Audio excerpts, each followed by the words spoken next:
অল্প কিছু হলেই ছুটে যান চিকিৎসকের কাছে, আর প্রেসক্রিপশনে বুঝে নেন ভুরি ভুরি ওষুধ।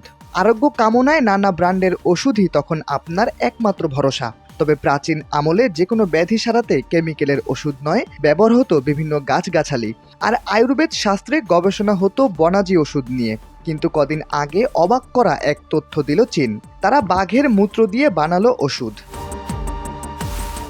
চীনের সিচুয়ান প্রদেশের একটি চিড়িয়াখানায় পাওয়া যাচ্ছে বাঘের মূত্র। দেশটির সাউথ চায়না মর্নিং পোস্ট নামে এক সংবাদ মাধ্যমের প্রতিবেদনে বলা হয়েছে, সাইবেরিয়ান জাতের বাঘের মূত্র বোতলে ভরে বিক্রি হচ্ছে। প্রতি বোতলের দাম 50 ইউয়ান বা বাংলাদেশি মুদ্রায় 418 টাকা। প্রতি বোতলে থাকে 250 গ্রাম বাঘের মূত্র।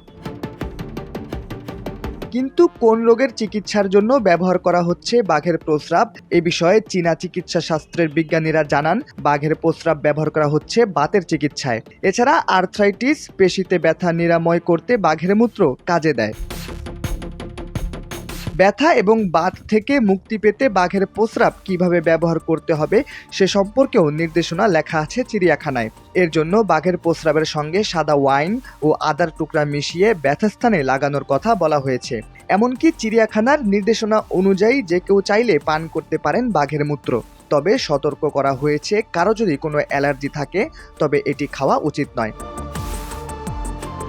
হিংস্র বাঘের ইউরিন কিভাবে সংগ্রহ করা হয় এ নিয়ে জাগে প্রশ্ন। এই বিষয়ে চিড়িয়াখানার একজন কর্মী জানান, বাঘের প্রস্রাব করার পর একটি বেসিনে তা জমা হয়, পরে সেখান থেকে সেগুলো সংগ্রহ করা হয়। এদিকে আলোড়ন সৃষ্টি করা এই ঘটনায় একটি পক্ষ তীব্র সমালোচনা করছে। চিকিৎসকরা বলছেন, অপ্রমাণিত চিকিৎসাকে এভাবে প্রচার করা বিপজ্জনক। আচমকা এমন উদ্ভাবনীতে বিশ্বাস করতে পারছেন না অনেকে। দৈনিক ডেস্টিনি ডেস্ক রিপোর্ট।